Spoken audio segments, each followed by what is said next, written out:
Sí. Del mismo modo, una vez terminados los alegatos de clausura, el tribunal se va a retirar a deliberar por el tiempo que corresponda y se entregará entonces el veredicto en la jornada de hoy. Señor fiscal. Muchas gracias, magistrado. Buenas tardes. Consideramos, magistrados, que luego de que el tribunal ha recibido en estas largas jornadas todos los medios probatorios incorporados por el Ministerio Público, es efectivo que se puede reconstruir y determinar una serie de hechos que precisamente anteceden y se relacionan con los últimos momentos en vida de Elizabeth Noemí Mella Cárcamo. En base a toda esta prueba testimonial, documental y otros medios de prueba que fueron incorporados, el tribunal claramente puede establecer de que fue el día viernes 6 de marzo del año 2020 que Elizabeth Noemí Mella Cárcamo salió de su domicilio en dirección a su trabajo, ubicado en la localidad de Villa Tehuelche, a más de 100 kilómetros de su domicilio, y que en dicho lugar permaneció hasta el día sábado 7 de marzo, junto a sus empleadores, doña Patricia Maldonado, don Alejandro Fernández, regresando a su casa el día 7 de marzo, cerca de las 21:30 horas, domicilio de Manantiales 01868 de esta ciudad. Sus jefes se percatan, y tal como les señalaron al tribunal, que en ese momento no había nadie en el domicilio y que Elizabeth llegó a su domicilio estando sola. Cerca de las 22:30 horas, magistrado, Elizabeth se dirige al almacén Don de Gallardo, ubicado a solo pocas cuadras de su domicilio, cerca de 2 cuadras, donde compra 2 trozos de torta y además es vista por el testigo que declara en juicio, don Ariel Cuitiño, quien señala que ella se retira de este lugar, efectúa esta compra dirigiéndose a su domicilio. Luego tenemos, magistrados, que cerca de las 0:30 horas es vista desde la vía pública por sus vecinos, de que declararon también ante el tribunal, don Juan Muñoz, Ana María García, que señalan de manera certera que vieron a Elizabeth Mella cerca de la hora señalada, 0:30 horas. Esa hora la pudieron registrar, toda vez que señalan que a esa hora llega un mensaje de su hija que les pide que la vayan a buscar a otro lugar. Se dirigen en su automóvil y observan por la ventana del domicilio de Elizabeth Mella la silueta de ella, a la que identifican por contextura, estatura, que se encontraba allí en compañía de un hombre, en el sector del comedor del propio domicilio de Elizabeth. Elizabeth, además, magistrados, y tal como el tribunal pudo conocer, aparece respondiendo y recibiendo mensajería en su teléfono celular, como dio cuenta doña Patricia Sánchez, que señala que pasadas las 0 horas del día 8, publica un mensaje en la red social Facebook, el cual fue comentado por Elizabeth Mella. Y asimismo, don Germán Ritter, y a través del análisis que el personal de la Brigada de Homicidios pudo efectuar al equipo telefónico de Germán Ritter, le envía un mensaje vía WhatsApp a las 0 horas 14 minutos aproximadamente, el cual fue observado, visualizado por el teléfono de Elizabeth Mella a la 1 de la mañana. ¿Qué queremos decir con ello, magistrados? Que el lapso específico en el cual se dio muerte a Elizabeth Mella transcurre necesariamente entre aquel espacio de tiempo, vale decir, cerca de la 1 de la mañana y hasta aproximadamente, no después de las 3 de la mañana 35 minutos, que es el horario específico en que se activa el llamado a personal de bomberos, dando cuenta del incendio de la vivienda de Elizabeth. A Elizabeth se le mató con un evidente ensañamiento, fue víctima de golpes en su rostro, le propinaron cerca de 27 sucesivas y repetitivas puñaladas, algunas más superficiales, otras tantos profundas, que comprometieron y transfixiaron la parrilla costal, parénquima pulmonar del lóbulo superior izquierdo. También se atacó contra la misma zona, esta vez en el hemitórax derecho, en su región abdominal. Es decir, magistrados, a Elizabeth se le quiso infligir dolor, recibiendo heridas penetrantes además en sus zonas mamarias, y se le quiso dar una violenta muerte el día 8 de marzo, como dio cuenta también la médico legista doña Paola Millán Saavedra. A Elizabeth además se le da muerte probablemente estando acostada en su dormitorio y estando desnuda, magistrados, que es un elemento que ya también podemos analizar. Y a Elizabeth no la mata un desconocido, la mató alguien que precisamente conocía, había compartido con aquella y se trata de la misma persona, tal como lo pudieron analizar y razonar investigativamente el personal de la Brigada de Homicidios, don Matías Cabrera, don Jair Bravo, doña Andrea Sepúlveda, que necesariamente la persona que intimó con ella sexualmente minutos antes es la persona que le provoca la muerte. ¿Cómo se llegan a esas conclusiones?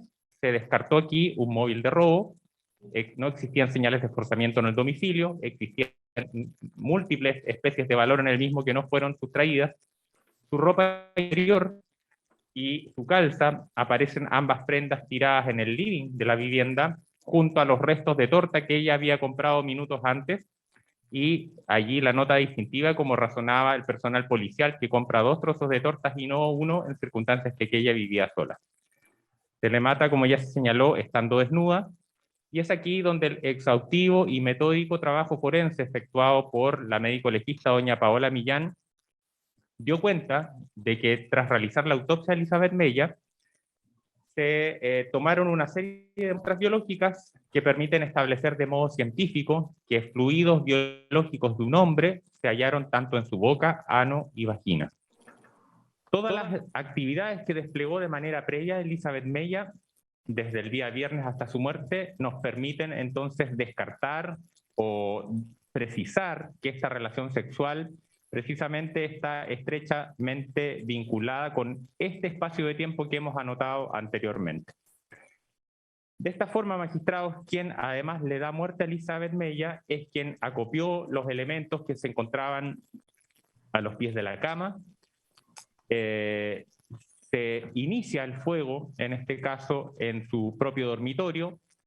El imputado necesariamente traspasó, cerró la puerta de la habitación con una clara finalidad de eliminar todo vestigio o rastro de esta inhumana actuación y esperar precisamente que sea el accionar del fuego el que pueda ocultar todo vestigio, toda evidencia y de esta forma ocultar los ilícitos cometidos. Debemos señalar, magistrados, además, en relación a este delito de incendio, que los acertos del perito don Humberto Ulloa, un perito que además tiene más de 30 años de bombero, con una nutrida formación como investigador de incendios, ilustraron sus dichos al tribunal de que aquel incendio fue intencional, que no tuvo un inicio casual ni atribuible a falla eléctrica, o en este caso algún desperfecto en la calefacción, sino que se trató de un incendio intencional, que está dado además como elementos de interés la presencia de frascos de perfume en el sector de la cama de Elizabeth Mella, que dada su composición también, en este caso con alcohol etílico, tendrían esta aptitud de actuar como acelerante en dicho lugar.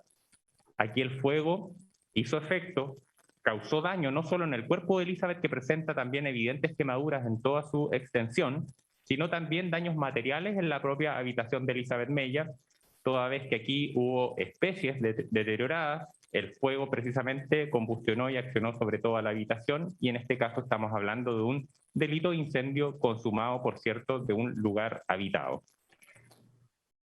Por otro lado, magistrados, debemos también llegar a la evidente conclusión, como ya señalamos, que quien mata causa el incendio.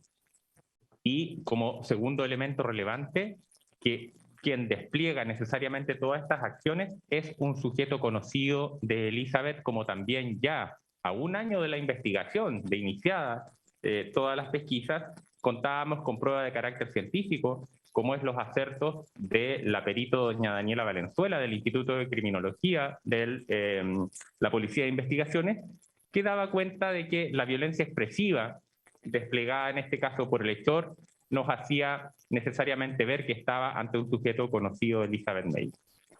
El trabajo policial, los dichos de don Matías Cabrera, don Jair Bravo daban cuenta de que se agotaron todas y cada una de las diligencias en cuanto al círculo sentimental, círculo familiar, personas con las que se relacionó del ámbito sexual, descartando la participación de todos y cada uno de estos sujetos en base a un metódico trabajo analítico en relación a prueba testimonial, en relación a los posicionamientos telefónicos y particularmente, magistrados, por una prueba que es fundamental para este caso. Se trata precisamente de que el autor de estos hechos dejó una prueba irrefutable cuál es precisamente su propio ADN a través de los fluidos biológicos que depositó en el cuerpo de Elizabeth Mella, particularmente en la cavidad anal, en que se encontró a través de esta muestra de contenido rectal una mezcla que permite identificar una huella genética pura atribuible al sujeto que intimó y que dio muerte a Elizabeth Mella. Don Hans Krausburg, el perito de vasta experiencia desde inicios de la reforma procesal penal del Laboratorio Criminalística Central, dio cuenta en este caso de que se hizo el descarte con todos y cada uno de los sospechosos que se mantuvieron durante esta investigación, más de 10 sujetos, descartándose la contribución de estos en cuanto a las evidencias biológicas que fueron encontradas en el cuerpo de Elizabeth Mella. Por otro lado, magistrados, debemos entender además que había una segunda evidencia que es fundamental encontrada en el sitio del suceso, que es sumamente relevante y que corresponde a un trozo de papel higiénico encontrado en el baño de Elizabeth Mella, en el cual los hallazgos científicos o biológicos fueron presencia de semen o gelina, presencia de espermatozoides y presencia de sangre de Elizabeth Mella. No, aquí entré. ¿Matías salió? Sabemos, magistrados, que Elizabeth Mella murió en su habitación, no hay ningún rastro de mancha sanguinolenta en alguna dependencia distinta.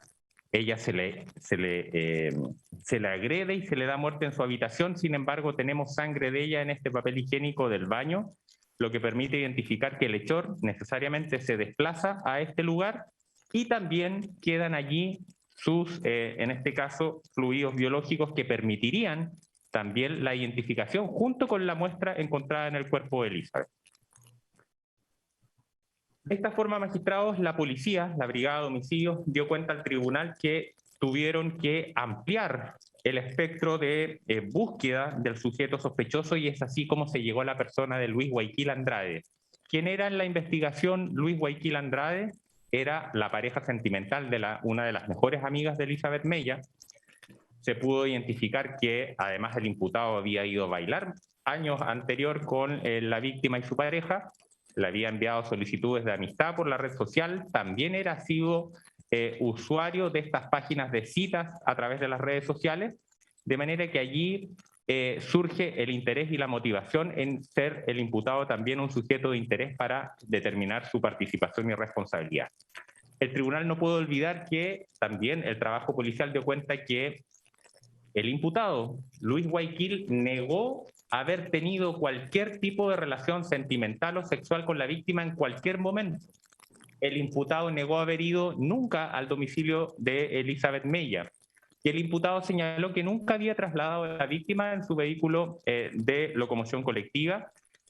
Todas las afirmaciones dadas por el imputado en el marco de la investigación fueron desacreditadas y establecidas de que el imputado mintió en todo momento a la policía y al Ministerio Público. Se acreditó, por cierto, de que el imputado sí había tenido contacto con Elizabeth a través de las pericias que se hicieron al computador de Elizabeth Mella, y se establece que el imputado sí tuvo, en este caso, actividad sexual con Elizabeth, nada menos que el día en que se le da muerte, situación que el propio imputado niega en el juicio oral. Hay otros elementos llamativos, magistrados, como que el imputado terminó su relación sentimental tan solo un par de semanas antes de ocurrido este homicidio. Ya Patricia Sánchez, que era la pareja de Luis Guayquil, dio cuenta que el imputado había proferido una serie de mensajes o de contenido sexual refiriéndose a Elizabeth en tiempo que aún se encontraban juntos. Por otro lado, magistrados, en base a la prueba que es irrefutable, como ya nos referimos anteriormente a la prueba pericial bioquímica, se tiene la información irrefutable de que en este caso es más de 839.820 billones y fracción más probable que la huella genética de la muestra contenido rectal provenga de Luis Guayquil que de cualquier otro sujeto, o lo que es lo mismo en este caso, que su huella genética está en el cuerpo de Elizabeth Mella el día en que se le dio muerte. Para el servicio médico legal, en complemento a esta prueba pericial, es 17,7 trillones de veces más probable que la huella genética de esta muestra contenido rectal sea la de Luis Guayquil. Y en base a lo mismo es que ellos retiran esta muestra del registro de evidencias del servicio médico legal porque ya existe la identificación del donante. En cuanto al papel higiénico encontrado en el sitio del suceso, tenemos que es casi 1 millón de veces más probable que Luis Guayaquil contribuya a, en este caso, a la generación de esta huella obtenida también en laboratorio. En base a esta prueba que es científica, que es irrefutable, magistrados, es perentorio concluir que Luis Guayaquil Andrade es quien dio muerte a Elizabeth Mella y quien incendió la casa. Podríamos hacer eco de los cuestionamientos que esbozó la defensa, en que de alguna forma uno podría considerar que quien tuvo la relación sexual con Elizabeth no sería la persona que luego le da muerte. Pero es allí donde también cobra relevancia las hipótesis que desplegó la perito Daniela Valenzuela del INSCRIM, donde señala que en este caso cobra relevancia la hipótesis de tratarse del sujeto conocido y que sea la misma persona quien desplegó una y otra acción. Luego, magistrados, tenemos entonces una prueba que es, si se quiere, surge de manera posterior a la ocurrencia del homicidio, y nos referimos a una prueba que también se torna como fundamental, y es el hallazgo de una carta anónima que se entrega a 2 días del homicidio, el día 10 de marzo del año 2020. El contenido de esta carta, y como ya también lo explicaron los funcionarios policiales, el redactor de la misma incorporaba información que necesariamente vinculaba a esta persona con el autor del homicidio y del incendio, toda vez que incorporaba información que una persona distinta no podría mencionar. En primer término, y refiriéndome a este aspecto de la carta, daba cuenta de la aparición de 2 teléfonos celulares de Elizabeth Mella, uno azul, uno plateado, especies que solo el autor podría identificar que eran como faltantes del sitio del suceso, y esta referencia en cuanto a la pérdida de estas especies le daban un componente de credibilidad a esta carta. En segundo término, fue dejada en casa de familiares lejanos de Elizabeth Mella, tenía como destinatario el hijo, es decir, confirma la tesis de que quien la entrega conocía a Elizabeth Mella y su círculo familiar. La carta tenía un claro propósito, que en este caso servir como un elemento distractor del actuar de la Brigada de Homicidios, y con estas notas de verosimilitud generaban claramente este afán distractor. El imputado, dando este componente de realismo a la carta, señala de que el sospechoso sería un tal Huasca, persona que se pudo acreditar en juicio que era conocido del imputado Luis Guayaquil y que efectivamente vivía en Prolongación Enrique Abello, en el sector de Las Tomas. Claramente allí, quien redactó esta carta pretendía endilgar responsabilidad en una persona ajena o distinta del autor del homicidio.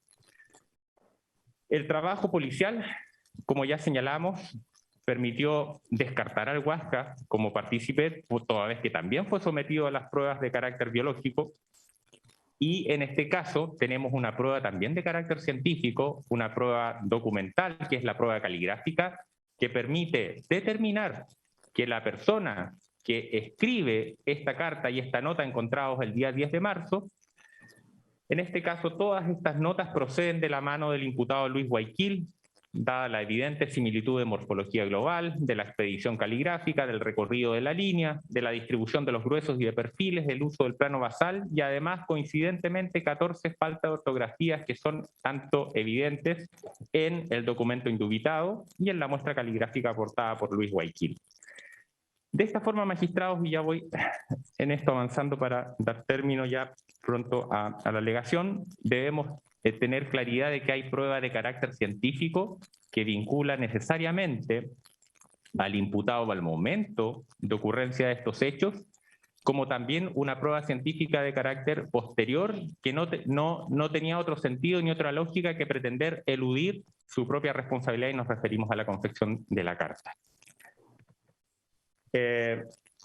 También, magistrados, a modo complementario, tener presente lo señalado por la perito Daniela Valenzuela, que nos indica un perfil del autor de este ilícito, señalando que aquel desplegó acá un acto violento, con altos montos de rabia e ira relacionado con una crisis subjetiva asociada a conflictos y diferencias en ámbito íntimo, que guardan relación precisamente con una crisis de identidad genérica, hegemónica de autoridad, donde existe un rol dominador en que se somete a una mujer como forma de ver el mundo.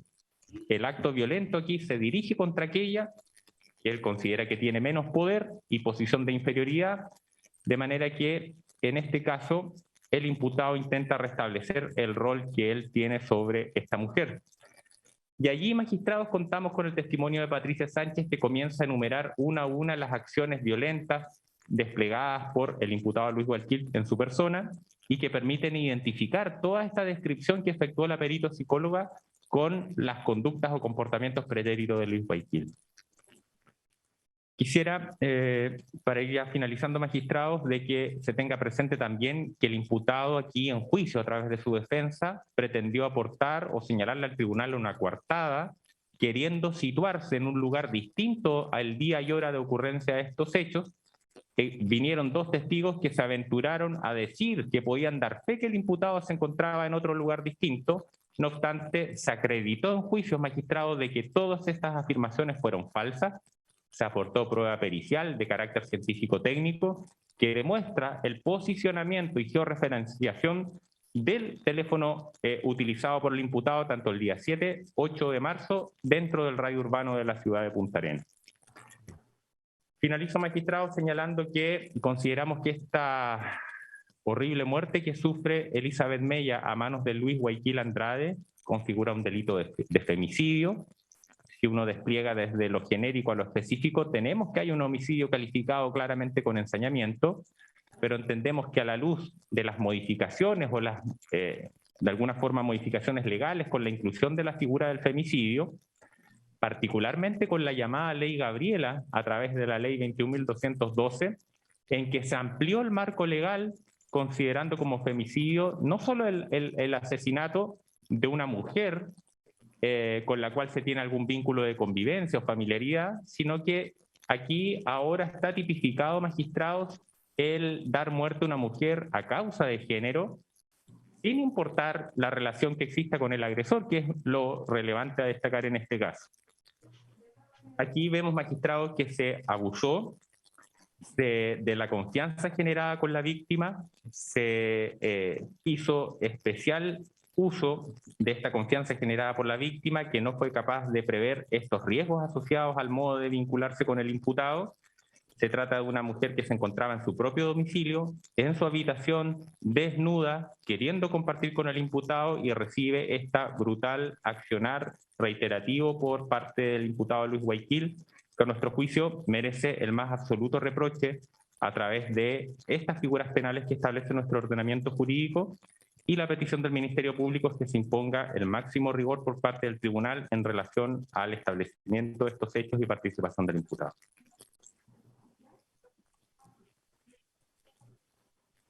Tiene presente entonces el alegato de clausura de la Fiscalía. Señor abogado querellante.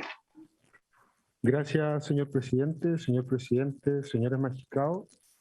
Este alegato de clausura va a comenzar hablando respecto de la dinámica de los hechos y el poder retratar a vuestras señorías qué fue lo que ocurrió ese 7 y 8 de marzo, hacernos cargo de la teoría de la defensa, para terminar, su señoría, trayendo a colación los elementos de prueba y la evidencia que es contundente. Tal cual posee mi alegato de apertura, fuimos capaces de acreditar, más allá de toda duda razonable, que don Luis Guayquil es culpable tanto del delito de femicidio como del delito de incendio cometido en contra de mi representada doña Elizabeth Mella el día 8 de marzo del año 2020.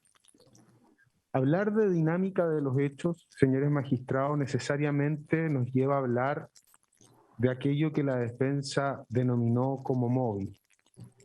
¿Y por qué le digo que hablar de la dinámica de los hechos nos lleva a hablar necesariamente del móvil del delito? Establecimos que el día 7 de marzo, doña Elizabeth, tal cual les ha referido el señor fiscal, se acercó en dependencias del almacén que quedaba en cercanías de su casa a comprar 2 pedazos de torta. Llega a su casa, espera la presencia de Luis Guayquil, comienzan a compartir. ¿Cómo olvidar a los 2 testigos, sus vecinos, que acreditan, como más adelante le refrendaré al tribunal, que pasan alrededor de las 12:30 horas y ven a Elizabeth y a un hombre comiendo en la mesa del living de su casa. Las relaciones sexuales comienzan al borde de la mesa, en la silla donde se encuentra la calza, color negro, el calzón y los zapatos que tenían muestras de ADN sobre la silla. Posterior a eso, van al dormitorio, siguen manteniendo relaciones sexuales, y es en esos momentos, y acá surge la importancia del celular y por qué tanto majaderamente consultamos a cada uno de los testigos la forma que tenía ese celular. Todos los testigos estuvieron contestes que esos celulares que no aparecieron tenían una argolla que servían para ponerla en el dedo índice. Pues bien, eso necesariamente debemos vincularlo con el último mensaje que recibe alrededor de la 1 de la mañana doña Elizabeth Mella, en el cual ya no existe más coordinación. A las 2 fue el último mensaje leído a la 1 de la mañana y a las 2:27 se apaga el celular de mi representada. Frente a este acto, a ver este mensaje, el imputado, el señor Guayquil, le cercena el dedo a mi representada, tal cual lo señaló Paola Millán en la pericia, se lo deja hacia un lado, se lo quiebra, procede a darle 27 puñaladas, y tal cual refrendó la PDI, al menos, se demoró 40 minutos en tratar de borrar toda evidencia del sitio del suceso. Juntó la mayor cantidad de líquidos combustibles que puso para ponerlos sobre el colchón al lado de mi representada, prendió fuego para borrar la evidencia, huye del domicilio y al ver el señor Luis Guayquil, transcurrido 2 días, que su actuar no había surgido efecto, atendía la rápida acción de bomberos, él decide redactar una carta. Y decide redactar una carta con términos que solamente quien estuvo ahí podía saber. ¿Y a dónde la va a dejar? En la casa de al lado, donde a él ya había vivido por años. Y donde, evidentemente, como les señalaré más adelante, los perros no iban a ladrar. 3 o 4 perros que ladran a cualquier persona, pero él era conocido con la finalidad de desviar la investigación al Huasca, que era una persona, la verdad, bastante más disminuida de él, pero compañero de trabajo de él. Quien iba y sus 2 testigos, incluso el testigo de la defensa señaló que efectivamente eran conocidos y que vivía en La Toma. El móvil es bastante absurdo, pero así es la violencia de género, como absurdo es llegar a pensar que un hombre es capaz de darle más de 27 puñaladas a una mujer y prenderle fuego. Pero es así como ocurrieron los hechos y somos capaces de señalar que es así como ocurrieron los hechos porque fuimos capaces de determinar la autoría y de situar a don Luis Guayquil en el sitio del suceso, primero con la declaración de él. Tenemos una declaración que incluso la trae a juicio y señala, yo la vi una vez, la trasladé hacia el mall, yo no he mantenido relaciones sexuales con ella. Yo no la conozco, yo no he ido a su casa. Acá existe prueba genética, la huella genética es una sola. Y existe más de 30 trillones de posibilidades de que efectivamente don Luis Guayquil estuvo ahí. Es prueba biológica indiscutible, certeza absoluta. El celular y la georreferenciación respecto a la teoría que presentó Luis Guayquil que se encontraba afuera queda desestimada totalmente. La georreferenciación, incluso al perito cuando se le consulta, dice que es imposible. Incluso dio los metrajes de distancia de las antenas y don Luis Guayquil apaga su celular y se vuelve a encender justamente en su casa. Don Luis Guayquil nunca salió de esta ciudad. Está la carta, están las 27 puñaladas y la quemadura con doña Paola Millán y la muerte de mi representada, que son elementos del delito. La hija de mi representada, aparte de señalar el dolor, ¿qué es lo que nos ratificó? La argolla en el celular, que es indispensable para aclarar la lesión de la mano y por qué parte todo esto. La carta. Nadie tenía conocimiento, como les ha señalado el señor fiscal también, respecto a la inexistencia o desaparición de estos 2 celulares que tenían incluso una foto de ella y del Huasca. Fabián, su hermano, también señala eso y respecto a la carta, y que solo el autor del ilícito podía tener conocimiento respecto de esas situaciones prácticas, que era imposible saber, menos a esa altura, días después de ocurrido el femicidio en contra de doña Elizabeth. Ana María García y Juan Muñoz Gallardo son los dos testigos que pasan por fuera de la casa de mi representada y ven cómo compartía con un hombre. Doña Andrea Sepúlveda ratifica las lesiones, quien fue de la PDI la primera en llegar y señaló que fue un sitio alterado por el accionar de bomberos, quienes llegaron muy rápido. Paola Millán nos señaló como médico legista todas las lesiones de mi representada, las cuales de manera verborreica no las voy a repetir, pero 27 puñaladas, quemaduras tipo A, B, D, B, y todas, señores magistrados, todas post-mortem, para ocultar cualquier tipo de evidencia, no teniendo valoración alguna por la vida. Esquimosis, rostro, nariz, mentón, aparte de la puñalada, la golpeó en la cara. Fractura, y esto es importantísimo cuando se le consultó a la legista, la irregularidad de bordes que presentaba la fractura del dedo fue justamente con un elemento contundente, y no lo explicaba bien. ¿Es posible con la argolla del celular, doña Paula? Sí. Justamente eso es lo que generó la palanca cuando el imputado Luis Guayquil le arrebató el celular de su dedo. También es importantísima la declaración de doña Paola Millán, porque ella realiza la autopsia a las 15:28 horas y da una data de muerte de 12 a 18 horas. Y eso justamente nos sitúa en el espacio posterior a las 12:30 horas, que es cuando por última vez ven por vida a mi representada, los testigos Ana María García y Juan Muñoz Gallardo, y lo relacionamos a su vez con el último mensaje leído en su teléfono, que fue a la 1 de la mañana. Humberto Ulloa, investigador del incendio, acreditó que efectivamente la fuente calórica estaba en la cama, sabemos y tenemos claro cuál era la finalidad, y que se trató de un incendio intencional, que eso es lo importante. Se habla de intencionalidad porque no existía ninguna fuente calórica en el domicilio de doña Elizabeth Meyer. Ariel Cutiño señaló y ratifica la compra de mi representada en el almacén a las 22:30 horas, incluso exhibimos un video. Doña Patricia Maldonado y Alejandro Fernández declararon respecto al carácter de mi representada, que la iban a buscar, a dejar, y era un día totalmente normal, y mi representada era una persona que no tenía problemas con absolutamente nadie. Doña Leana Barría, amiga de toda la vida, declara y reconoce el celular. Le mostró incluso el fiscal una fotografía donde estaba el celular con la argolla, ese era el celular, el azul, que no apareció. Doña Jacqueline Fajardo y Diego Sotomayor. Y esto es evidencia circunstancial importantísimo. Son las personas que reciben la carta. Parientes lejanos, se le deja en primer lugar una carpeta y dicen, tenemos 3 perros. Al ser preguntado, ¿los perros conocen a don Luis? Sí conocen a don Luis. Incluso le daba comida junto a sus perros. Si yo voy o cualquier otra persona va, no, los perros no lo dejan entrar, ladran. Ese día, estando todos en el inmueble, ningún perro ladró.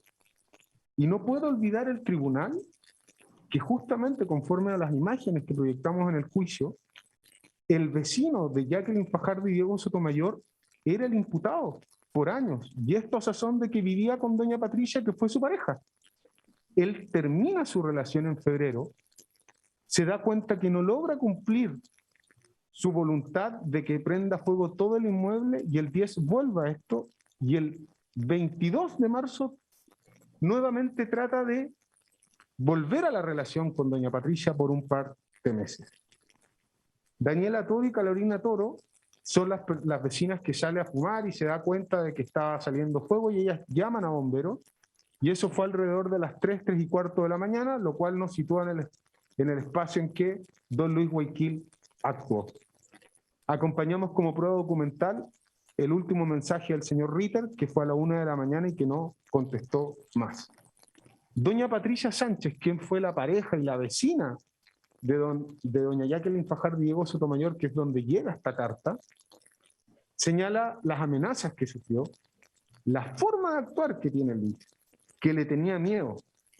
Señaló también y ratificó que ellos vivieron juntas en Mar Ártico 770, que es el domicilio que queda al lado donde se ha dejado la carta. el 20 de febrero termina la relación con Luis y el 21 de marzo, es decir, 12 días después de haber cometido estos macabros hechos en contra de doña Elizabeth, él vuelve a la relación. Y señaló también doña Patricia que el 15 de marzo ya comenzó a llamarla para ver cómo estaba. Y ratifica también lo señalado por sus vecinos, Jacqueline y Diego, en orden a que era imposible entrar a esa casa sin que los perros ladren. Matías Cabrera señaló, junto a Jair Bravo, señalaron todo el trabajo policial desplegado, todas las líneas investigativas que siguieron y cuáles fueron, obviamente, las evidencias que llevaron a poder llegar con el autor de este delito y sobre todo dejar en claro que nadie sabía de la inexistencia de estos celulares salvo el hijo de mi representada y su hija. Daniela Valenzuela, la psicóloga de la Policía de Investigaciones, dijo algo muy serio, muy efectivo y que explica justamente el móvil. Al ver amenazado el poder y dominación, él va a actuar. No tiene algún método de descarga más que la violencia. El hecho de que le llegue un mensaje de otro hombre puede ser que él vea vulnerada su poder o su dominación. Sí, sí, y eso fue. Eso gatilló este actuar. Señaló que fue un tercero conocido, un acto post al acto sexual. ¿Y por qué señaló y afirmó que fue posterior al acto sexual? Porque tuvo el tiempo para llevarse el arma homicida, que nunca apareció, y porque tuvo tiempo de llevarse los teléfonos donde estaba la evidencia y la comunicación con él. Le quedan para ir terminando, 2 minutos, 1 minuto 45, señor abogado, para que vaya concluyendo sus ideas. Por supuesto, su señoría. Cristian Iturra Aguilar, perito documental. Creo, su señoría, que no se requiere ser perito para poder ver la similitud de la letra y los errores ortográficos. Son prácticamente 2 cartas iguales, inclusive al hacer su prueba libre, W. Guayaquil escribió con la misma letra que escribió la carta, dejada el 10 de marzo. Prueba nuevamente de carácter científico, lo cual hace y acredita más allá de toda duda razonable que efectivamente todo el actuar desplegado con él estaba encaminado a encubrir su actuar. Benito Torres y José Daniel Pérez no aportaron absolutamente nada, trataron de señalar, no, es que él fue, a ver, consultado. ¿Usted recuerda qué día se fue el 8? No, no me acuerdo. No me acuerdo. No, el 8 estaba acá. Del 8 de marzo, Luis Guayaquil estuvo en Punta Arenas, y eso es evidente, porque toda la prueba así lo muestra, como la georreferenciación, y nos acreditan el punto del Huasca, que era compañero de trabajo de él. Respecto a la prueba de don Hans, el perito bioquímico, creo que el fiscal ya ha sido más que claro, prueba de carácter biológico. Se ha tratado de hacer ver por la defensa que existiría muestra de 3 hombres. La única huella genética que se obtuvo de mi representada es la de don Luis Guayaquil, la única. No existe otra huella genética.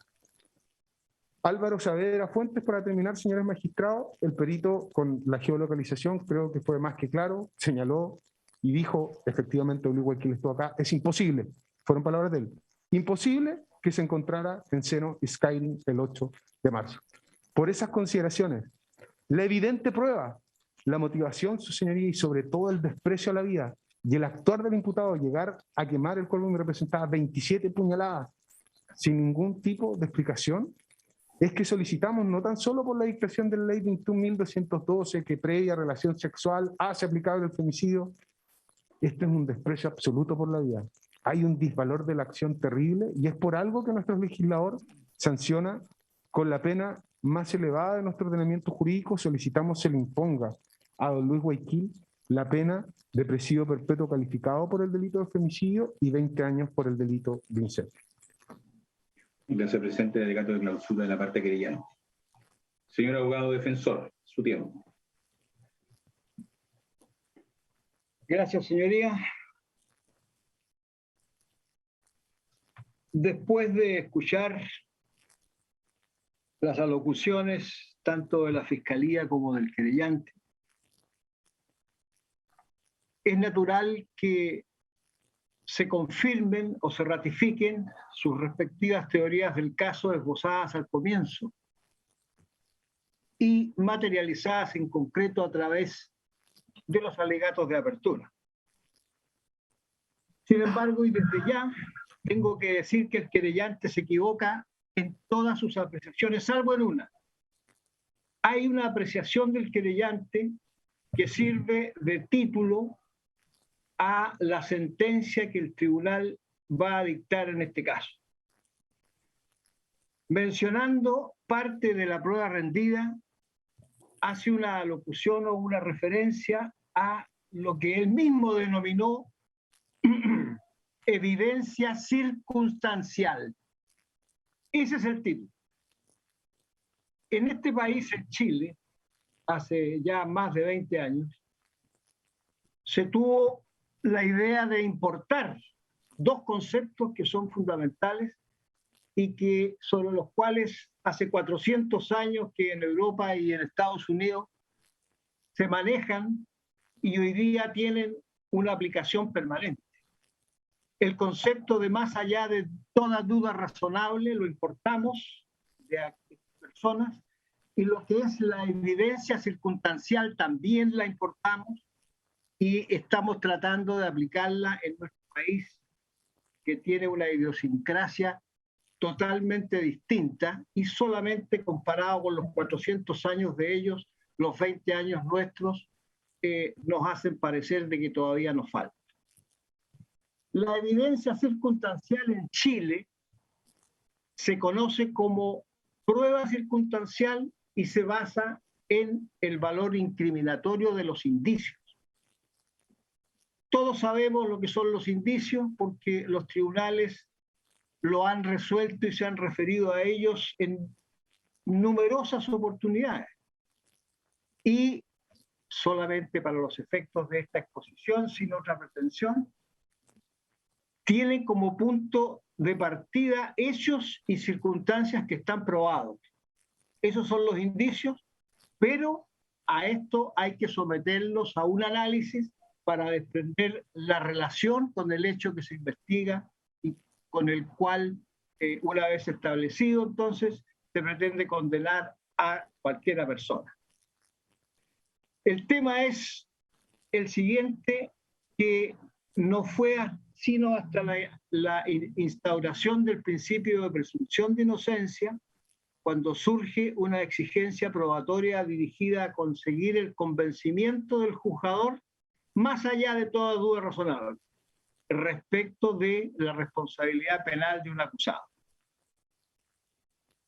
Ante eso, la certeza que se produce a partir de indicios es conocida como prueba indiciaria o indirecta. ¿Cuál es la primera conclusión que sostengo como defensor y que creo que el tribunal también lo tiene absolutamente claro? En este caso no hay prueba directa. No hay prueba directa alguna que involucre de cualquier forma al señor Guayaquil con los hechos de este homicidio y del incendio realizado a continuación. Pues bien, es necesario en este caso entonces establecer cuáles son los requisitos que las sucesivas sentencias dictadas por todos los tribunales del país han establecido como requisitos para su acreditación.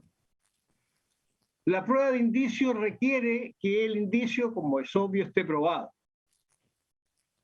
¿Y cómo debe estar probado? Con los diversos medios de prueba que autoriza la ley. Porque de lo contrario sería una mera sospecha, sin sustento real alguno. Y esta legislación nuestra, la chilena, establece que esa inferencia debe estar basada en las reglas de la lógica, de la ciencia y de la experiencia. Ahora bien, el tercer requisito que normalmente se menciona es que cuando existen cuando existen indicios contingentes, estos por supuesto deben ser plurales, concordantes y convergentes, y se le agrega una característica esencial, que no se presenten contraindicios consistentes. Voy a entrar en materia directa, su señoría, dentro del tiempo que se me ha otorgado. La Fiscalía, con la prueba que presentó, a la que se adhiere la querellante, presentó 3 pruebas que reúnen estas características. Es tratarse de indicios y son el examen de ADN que aportó al juicio, son el análisis georreferencial de un aparato celular y finalmente una pericia escrituraria, todas las cuales entonces debemos analizar si cumplen con los requisitos que la jurisprudencia chilena ha establecido para arribar a una conclusión de condena más allá de toda duda razonable. Voy a partir con la primera, con el examen de ADN. Desde ya doy cuenta al tribunal de que se trata de un examen que tiene errores. El propio Servicio Médico Legal lo ha reconocido. La dimensión de este error es lo que podría discutirse, pero no cabe ninguna duda de que sí hay un error reconocido por ellos mismos.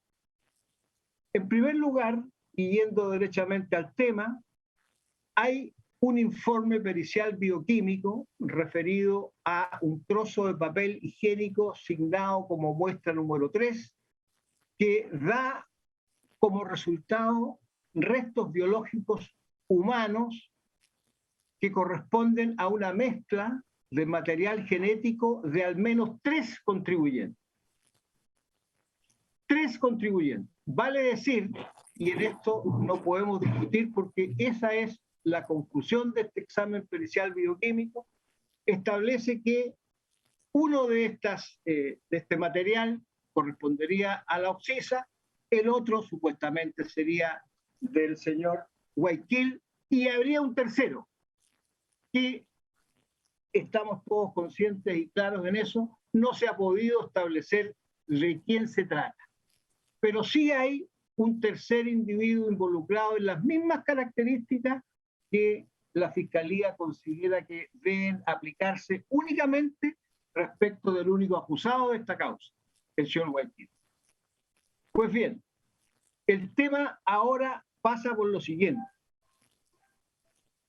Recuerdo que hay documentos de la defensa, hay un informe que dice el número 6906, diagonal 21, que para el espécimen ID 000-180-420 LO3 existe un error de transcripción en la tabla de resultados de este informe pericial bioquímico número 351, el que se indica como un dato distinto. Yo planteo la siguiente hipótesis a título de duda. ¿Significa esto que el número de identificación del espécimen en el tubo de ensayo o en base de la muestra no coinciden? Esa es una explicación que alguien tendría que dar. Y en este país esas explicaciones corresponden al Ministerio Público y en este caso no se han dado.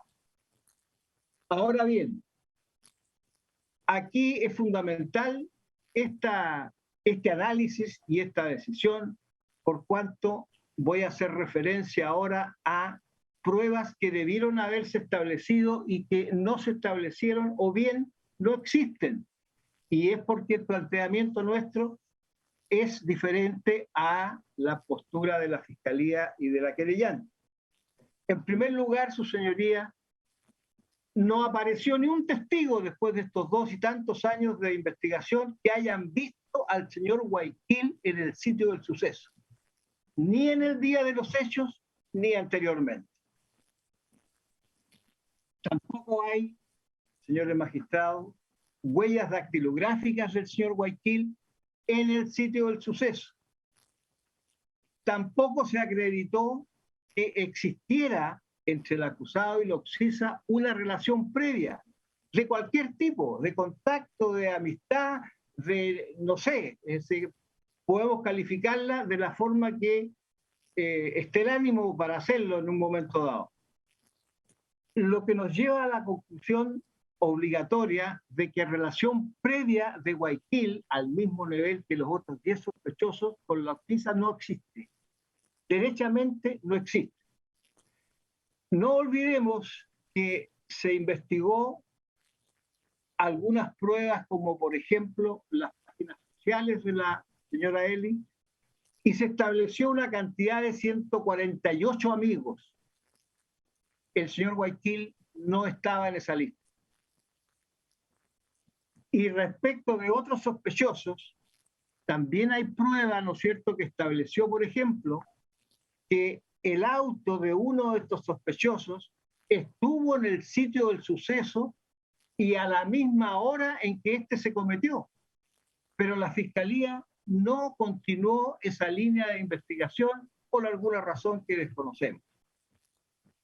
La única prueba concreta que podemos analizar que sí existe es una foto donde sale el señor Guayaquil con doña Eli y la pareja de aquella época del señor Guayaquil, que es doña Patricia Sánchez.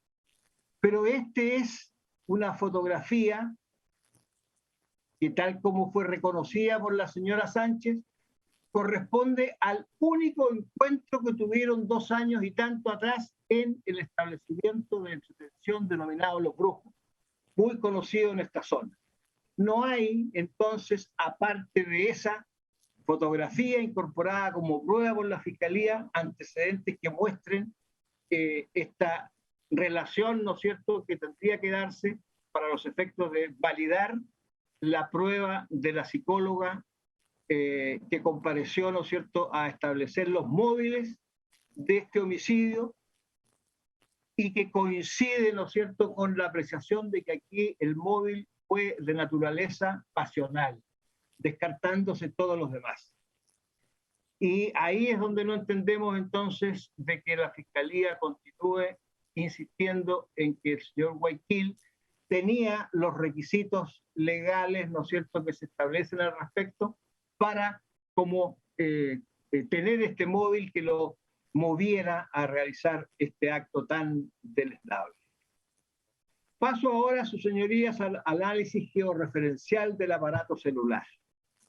Como dije en algún momento durante las audiencias de juicio, este sistema efectivamente lo que demuestra es la ubicación del aparato, pero no a la persona que lo porta, que podría haber sido cualquiera, ¿no es cierto?, que lo tuviera en su poder por la razón que sea.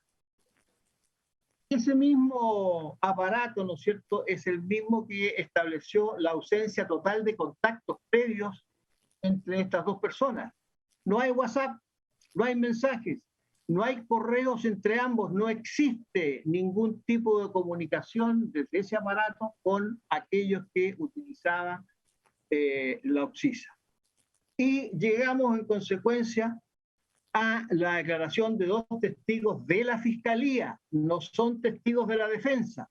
Hay 2 testigos de la Fiscalía, los señores Benito Torres y José Pérez, que aseguran que el acusado estaba fuera de la ciudad entre los días 6, 7 y 8 de marzo del año 2020, con algunas características, ¿no es cierto?, de no mostrar absoluta certeza en el hecho, dado que esto ha transcurrido ya un tiempo más que razonable. Y por último, al respecto, está la versión del señor Jair Bravo, funcionario de alta envergadura de la Policía de Investigaciones, quien en su análisis concluye que este teléfono se apagó en las cercanías de la antena más cercana a su domicilio. Y por lo tanto, entonces, tampoco es posible determinar que el señor Guayaquil haya estado ni siquiera cerca del domicilio de esta persona a la hora y el día en que el tercero en discordia efectivamente le quitó la vida. Y me salto ahora y me voy a la última prueba, que en realidad no es prueba, sino que también es un indicio, la pericia escritural. Y aquí voy a ser bastante breve y resumido, porque el análisis de los fallos que se dictan en relación a la consideración de esta prueba son todos coincidentes en lo siguiente. Una cosa es el perito que realiza esta prueba, pero ¿quién la valoriza? ¿Quién valoriza una prueba de pericia escrituraria? ¿Son los mismos peritos o deben serlo los jueces?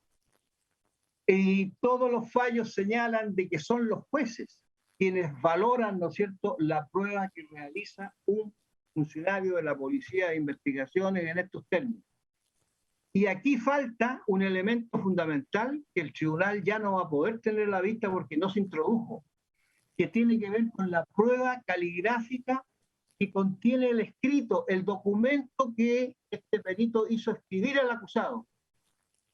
Si se hubiera incorporado, habría estado, ¿no es cierto?, la escritura de este señor, y para que los jueces pudieran comparar si las conclusiones del perito son válidas o no, porque se refiere a ciertas letras, pero estas letras desconocemos si corresponden a este documento que se le hizo llenar o son ajenas. Ahora bien, así como se analizaron, ¿no es cierto?, muestras seminales o muestras de ADN de más de 10 sospechosos, ¿cuál es la razón por la cual no se hicieron pruebas caligráficas a los demás sospechosos? Se le hizo solamente una prueba caligráfica a las 2 personas que supuestamente recogen esta carta y proceden a entregarla a la policía. Pero no hay pruebas caligráficas de ninguno más. Por lo tanto, entonces, esta es una prueba que para su valoración adolece de graves defectos y en nuestra humilde y sencilla opinión no tiene la importancia que la Fiscalía pretende que tiene. En consecuencia, sus señorías, y solamente, magistrado, y en esto quiero ser muy claro, solamente porque la Fiscalía y la querellante han hecho mención reiteradamente de que aquí también habría un delito de incendio, y este delito de incendio también se lo atribuyen a don Luis Guayquil Andrade. Quiero pedirles al tribunal que analicen la hipótesis que contempla el artículo 17, número 2 del Código Penal. Aquellas situaciones de encubrimiento propio, de autoencubrimiento o también denominado acto posterior copenado, que es impune para el autor.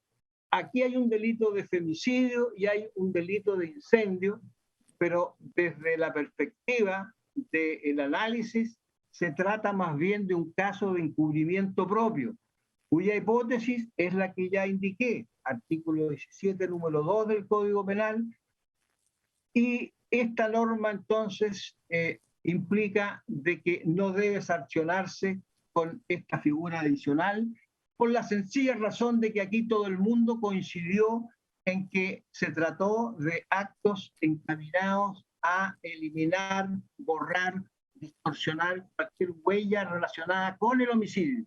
Y por lo tanto, entonces, tiene esta característica que contempla la ley.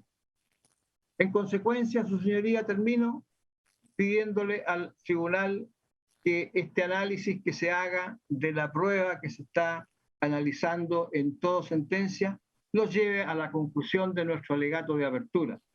El señor Guayquil no es culpable de haber cometido este delito de homicidio con características de femicidio y, por supuesto, tampoco del mismo delito de incendio contenido en la acusación.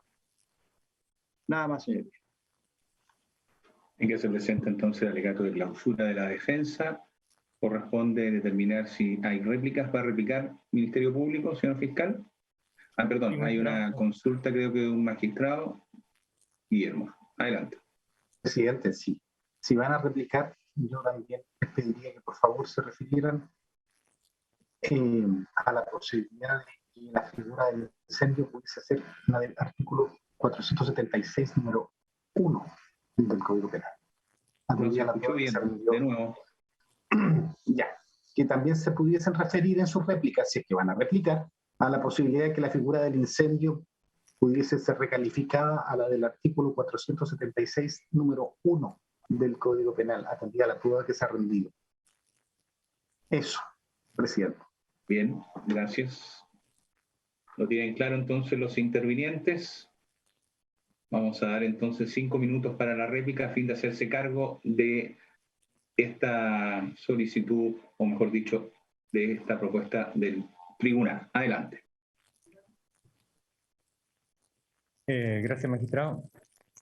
Bueno, la verdad es que nos parece insólito de alguna forma la alegación que efectúa la defensa dentro del tiempo concedido, en que se ocupe gran parte del tiempo para exponer un supuesto error gramatical de este informe pericial aportado por el Servicio Médico Legal. Me refiero al informe de cotejo, que fue enfático además esta documentación en señalar que estas referencias o errores gramaticales no inciden en el valor del resultado.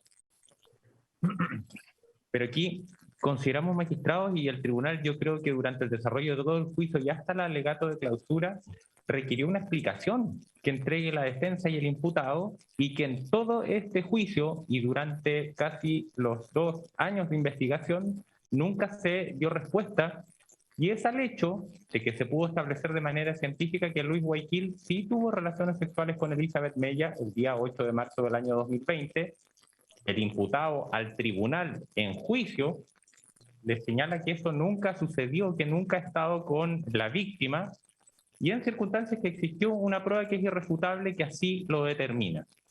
La defensa, por medio de básicamente argumentaciones retóricas en relación a los principios que inspiran nuestra reforma procesal penal, pero lo cierto es que estos aspectos que el imputado debe y debió haberse hecho cargo, nada dijo al tribunal. Y es así como esta omisión, esto de desviar la atención a otros aspectos, no tiene sino un fundamento que es lo ya señalado en virtud del trabajo policial durante todo el tiempo de la investigación, que es que la persona que tuvo relaciones sexuales con Elizabeth Mella es quien le dio muerte, es quien incendió su hogar, y que en buenas cuentas además es la persona que redactó la carta en la cual tenía una clara finalidad distractiva. Quisiéramos también hacer presentes, magistrado, a modo de réplica, que en ningún caso estamos ante prueba circunstancial o meramente accidental que pudiese el Ministerio Público haber aportado en este juicio. Es prueba de carácter científico que, en virtud del principio fundamental de nuestro sistema procesal penal de libertad probatoria, permite establecer de manera clara que Luis Guayaquil dio muerte a Elizabeth Mella.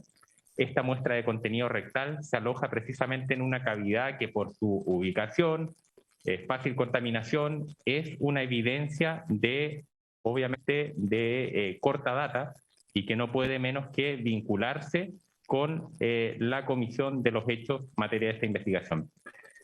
Para finalizar el análisis o los cuestionamientos que se hizo la prueba documental o pericia caligráfica a ser presente, al parecer la defensa ahí estuvo desatenta en el desarrollo del juicio. El Ministerio Público sí aportó las muestras caligráficas del imputado, se exhibieron en juicio todas y cada una de las escrituraciones que hizo el imputado para efectos de esta pericia, de manera que es un antecedente que nos hacemos eco de lo que señala la defensa. El tribunal va a poder claramente cotejar o hacer este elemento de observación de uno y otro documento. Como bien señaló la parte querellante, aún uno sin ser perito documental podría claramente establecer las notorias semejanzas. Finalizo, magistrado, en cuanto al llamado a considerar o la eventual calificación de este delito de incendio. Claramente estamos ante el incendio de un, si analizamos la naturaleza del bien sobre el cual se ejecuta esta acción de prender fuego, estamos hablando de una vivienda que sirve precisamente de morada, y en este caso consideramos que se configura claramente esta figura del artículo 476, número 1, y en ese caso, entendiendo también que la pena en abstracto está contemplada dentro de presidio mayor en cualquiera de sus grados, nuestra petición es que, si el tribunal estima que se configura aquella figura del incendio, se aplique la pena de 20 años tal como lo ha requerido el Ministerio Público. Finalizo con esto, magistrado, no estamos ante una situación de encubrimiento de un homicidio en los términos que puedan plantearse como impunes, toda vez que también hay prueba de carácter científica que demuestra que en este caso que la concentración de monóxido de carbono en la sangre de Elizabeth Mella es inferior al 10%, es decir, no hay una conclusión del punto de vista científico que Elizabeth Mella efectivamente haya estado ya sin vida. Se presume aquello, obviamente, en base a todos los elementos aportados, pero aquí hay una sucesión de actos, si se quiere, simultáneos. El imputado prende fuego, ocasiona daño, quema esta vivienda, quema también el cuerpo de la víctima, de manera que no estamos ante actos separables y que se le pueda atribuir únicamente una finalidad en el sentido que establece el artículo 17, sino que hay un aumento además del mal causado por la vía de generar estas perniciosas consecuencias tanto en la vivienda como en el cuerpo de la víctima. En consecuencia, magistrados, pedimos que se arribe veredicto de condena. Téngase presente entonces y ahora corresponde la réplica del abogado querellante. Gracias, señor presidente. En primer lugar, señor presidente, respecto a los dichos de la defensa, hay que distinguir claramente lo que se denomina un indicio o prueba indiciaria o circunstancial y lo que es una prueba propiamente tal. El único indicio de este juicio es que los perros no ladraron, que les daba comida y que efectivamente fue a dejar la carta, lo cual es corroborado por una prueba, que es la pericia caligráfica. Prueba, no indicio, prueba. Existe prueba científica. Y sin embargo la defensa dice, no, es que no existe un testigo que lo sitúe. Su señoría, 99,999990000 porcentaje de exactitud. No es necesario un testigo. Claramente estos hechos se hacen para tratar de ser impunes. Así lo demuestra el incendio. Respecto a la hipótesis del 476 número 1, se debe tratar de un edificio que sirva de morada y que actualmente no está habitado. Entendemos que no se da esa hipótesis toda vez que el domicilio, es decir, donde mi representada tenía su domicilio y su residencia, inclusive, es justamente el inmueble que se quemó. Recordemos el testimonio de Patricia Maldonado y Alejandro Fernández, quienes eran sus jefes de Villa Tehuelche, quienes la pasaban a buscar y a dejar todos los días a las 9 de la mañana, 9:30 o 10, dijo algunas veces, en ese domicilio. Los hijos al declarar dicen la casa de mi mamá.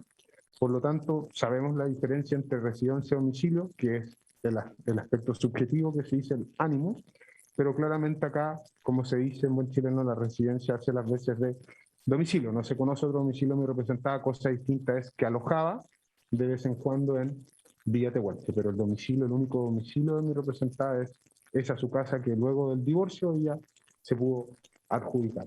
Respecto a la aplicación del 17 número 2 del Código Penal, acá claramente estamos trabajando bajo la hipótesis del 15 número 1, es decir, autor.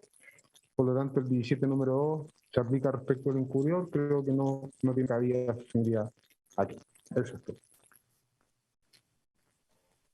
Bien, téngase presente. Señor abogado defensor. Gracias, señoría. A título de réplica y en relación a los planteamientos primero de la Fiscalía, me voy a limitar a referir los siguientes. Efectivamente, aquí se introdujo una prueba relacionada con estos exámenes de ADN que demostraron la existencia de fluidos, tal como ellos dicen, en 3 partes de la anatomía de doña Eli. En la boca, en la vagina y en el recto. Y el análisis establece que no todos los fluidos son del señor Waiting. En consecuencia, hay un tercero en discordia que no apareció y que por lo tanto entonces a la Fiscalía pareciera que le da lo mismo, no importa, hay que condenar a alguien, condenemos a este señor, porque el otro no lo pudimos encontrar. Y en relación, su señoría, al tema de la querellante, no planteó cuestiones distintas a una argumentación legal y nosotros creemos de que las argumentaciones legales son absolutamente lícitas y válidas porque nadie está obligado a pensar lo mismo. Él puede tener su interpretación, nosotros tenemos la nuestra. Y finalmente, señoría, en cuanto a la propuesta de uno de los miembros del tribunal en relación al artículo 476, número 1 del Código Penal, nuestra posición al respecto es la siguiente. Nosotros mantenemos la postura de que aquí debe aplicarse la norma del artículo 17 del Código Penal, que se trata en este caso de un acto copenado y que por lo tanto no debe ser sancionado en forma específica, sino que solamente en la medida en que el tribunal encuentre que hay antecedentes para condenar al señor Guayaquil como autor de un delito de femicidio, pero no con respecto al delito concreto de incendio que tiene esta característica. Y en cualquier caso, su señoría, si el tribunal considerara, uno también tiene que aceptar, digamos, de que pueden haber discrepancias, que la figura corresponde a la del artículo 476, número 1 del Código Penal, hay que tener presente de que esta norma debe aplicarse en su reacción anterior a la vigencia de la ley 21.402. La norma del artículo 476, número 1 y 2 están modificadas por esa norma, se aumentó la penalidad y por lo tanto, como se trata de un hecho anterior, tiene que aplicarse el artículo 18 del Código Penal, esto es, la ley vigente al momento de ocurrencia de los hechos. Nada más, señorías. Téngase presente. Bien, han terminado entonces la etapa de los alegatos de clausura y previo a que el tribunal proceda a deliberar con respecto al veredicto en este juicio, corresponde que le señale nuevamente al imputado. Usted tiene el derecho a guardar silencio en estos momentos, o bien a declarar, mejor dicho, a declarar lo que usted considere al tribunal. Ya no es una declaración con respecto a los hechos. Usted ya lo hizo, fue interrogado, por lo tanto lo que corresponde ahora es señalar, es saber si tiene algo más que decir o guarda silencio. Usted nos responde.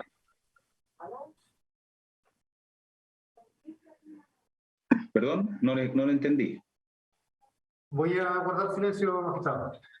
Ya, entonces vamos a comunicar la hora de entrega del veredicto. Para eso le señalo al magistrado redactor don Guillermo Cádiz. Siguiente, un cuarto para las 5. 16:45 entonces. Bien, entonces a las 16:45 volvemos con el veredicto. Eduvino nos genera una sala.